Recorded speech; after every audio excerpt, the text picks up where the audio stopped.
6 साल पहले मीडिया बिकाऊ नहीं थी, जो सच होता था वही दिखाती थी मीडिया, और इसीलिए सरकारें बदली। अब सरकारें क्यों नहीं बदलती, आप मुझे बताइए। अब सरकारें इसलिए नहीं बदलती क्योंकि मीडिया वो दिखाती है जो मोदी जी दिखाना चाहते हैं। ऐसे लोगों को देश देना चाहिए जो पढ़े लिखे लोग होते हैं, जिनके अंदर समझ होती है। जब से उनके पास सिर्फ और सिर्फ धर्म की गुट्टी के अलावा और बात होती क्या है। कोविड आता है, ठीकरा फोड़ दिया जाता है मुसलमानों पर। आप ईद की शॉपिंग मत करिए क्योंकि कोविड हो जाएगा, लेकिन दिवाली की शॉपिंग करिए क्योंकि तब कोविड नहीं होगा। ऐसा क्यों?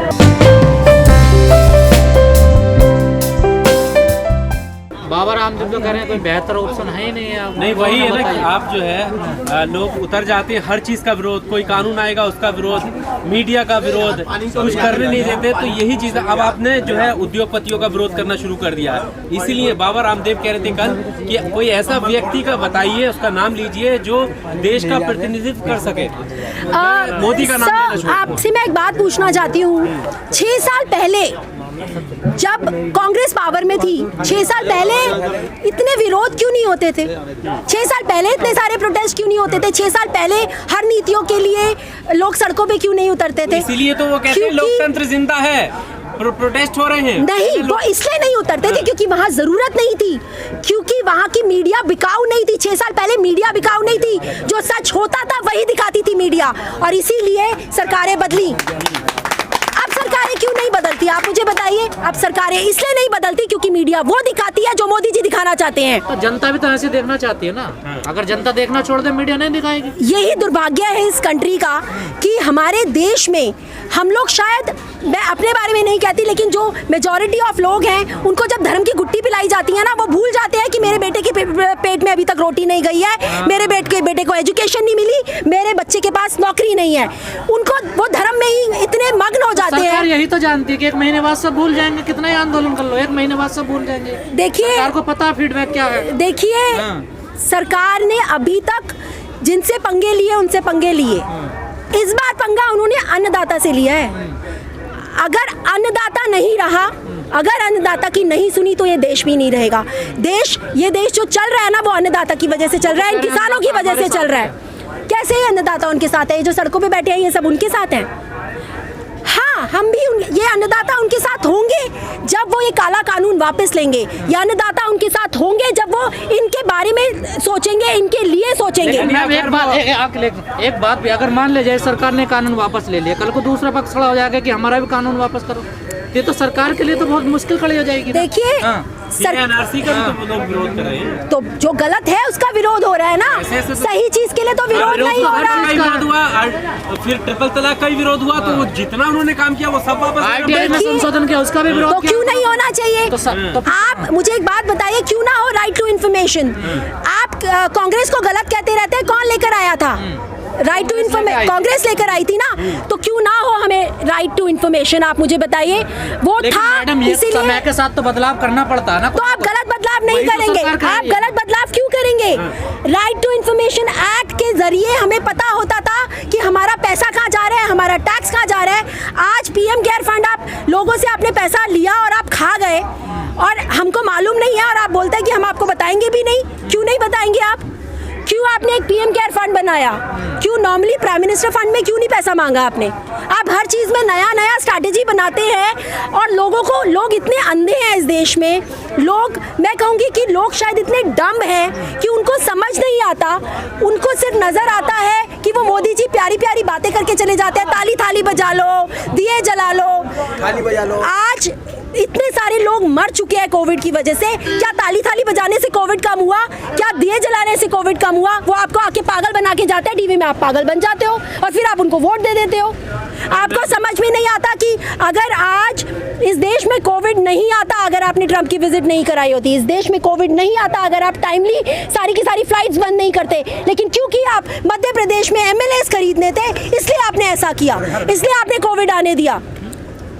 यहाँ पर आप पूरा का पूरा सत्र बंद कर देते हैं पार्लियामेंट का। क्यों करते हैं आप बंद? क्योंकि वहाँ किसानों के हित की बात हो रही है। तब आपको कोविड आ गया कि कोविड है इसलिए हम बंद कर रहे हैं। 26 जनवरी की परेड, कानूनों पे 20 साल से चर्चाएं हो रही है ना, हर कोई अपनी रिपोर्ट दे रहा है ना।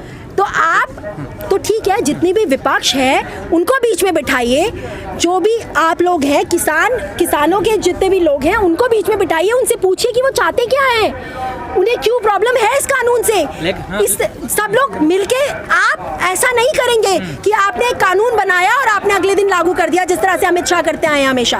आप 370 हटाते हैं, आप एक बार कश्मीरियों के, आप बोलते हैं वो भी कश्मीरियों के हित में है। अगर कश्मीरियों के हित में था तो क्यों बंद किया वहाँ पर उन्होंने? आज तक बंद है वहाँ पर इंटरनेट सर्विसेज और फोन। सरकार कह रही है किसानों को जो दिक्कतें हैं हम उन पर संशोधन करने के लिए, लेकिन ये भी सच्चाई है ना, जो गांव एरिया में जाओगे कोल्ड स्टोर बने हुए नहीं है, किसान अपनी फसल कहाँ रखे?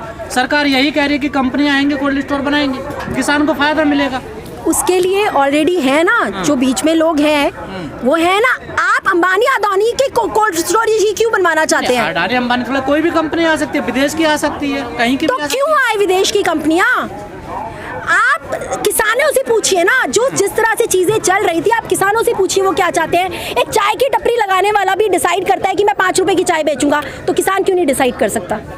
आप कौन होते हैं उसके ऊपर? जो मेहनत कर रहा है, जो 24 घंटे नमक और प्याज की रोटी खा के 24 घंटे खेतों में लगा पड़ा है, ओलों में, बारिशों में, ठंड में, गर्मी में, आप उसका भी सौदा कर दिया आपने अपने इंडस्ट्री से। तो अमेठी में चिप्स की फैक्ट्री लगाना चाहते थे ना, उनका एक ड्रीम प्रोजेक्ट था, वही तो सरकार, कहाँ कुछ नया हो रहा है? देखिए एक मिनट, राहुल गांधी जी के बारे में बोलने से पहले आप सिर्फ इतना सोचिए कि सिर्फ एक वही इंसान ऐसे हैं जो पढ़े लिखे हैं।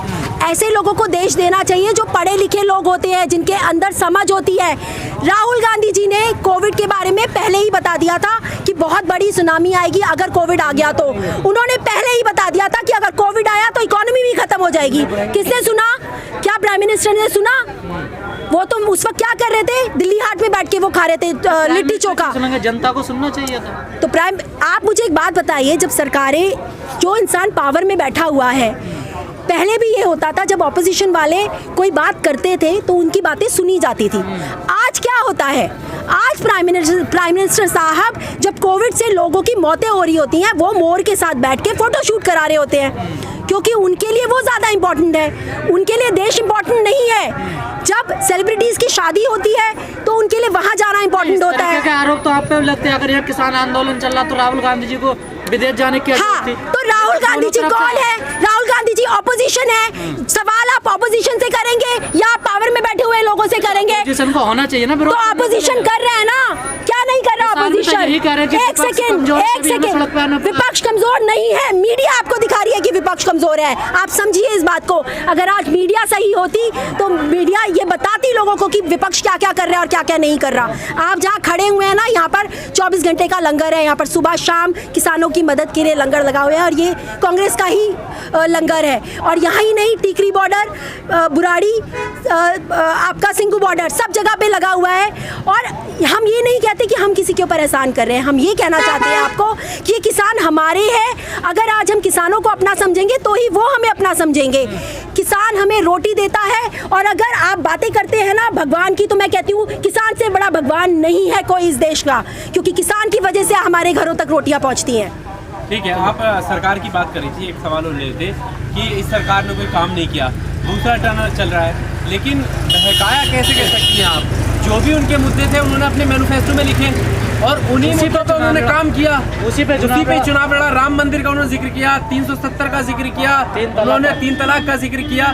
फिर ये कैसे कह सकते हैं बहकाया? जनता को पसंद है तब ना। आप मुझे एक बात बताइए, आपको रोटी चाहिए या आपको मंदिर चाहिए? वो जनता ने सोच लिया ना। नहीं, मेरे को आप पहले ये बताइए, जो नौजवान है ना, जिसके पास नौकरी नहीं है, जिसकी प्लेट में रोटी नहीं है, उनको मंदिर मस्जिद नहीं चाहिए, उनको रोटी चाहिए, उनको उनके बच्चों के लिए नौकरियां चाहिए, उनको स्कूल चाहिए, उनको अच्छी हेल्थ फैसिलिटीज चाहिए। क्यों नहीं करते फिर लोग? इन मुद्दों का विरोध होना चाहिए ना। विरोध होता है, कहाँ विरोध होता? क्यों नहीं होता?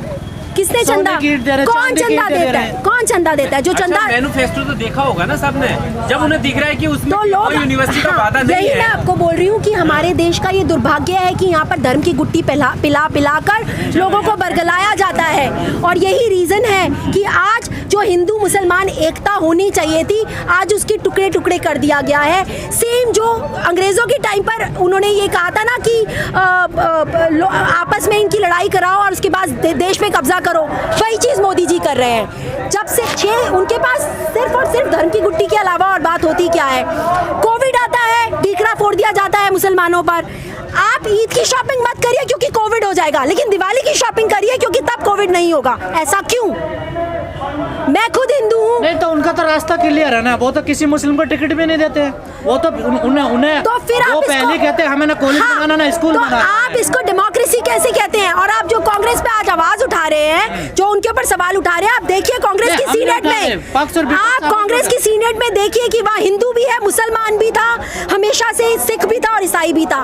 वो लोग धर्म की राजनीति नहीं करते, वो काम की राजनीति करते हैं, काम करते हैं, इसीलिए टिके हुए थे 70 साल तक। 70 साल की बातें करते हैं ना ये लोग, 70 साल तक थे यहाँ पर क्योंकि वो काम करते थे।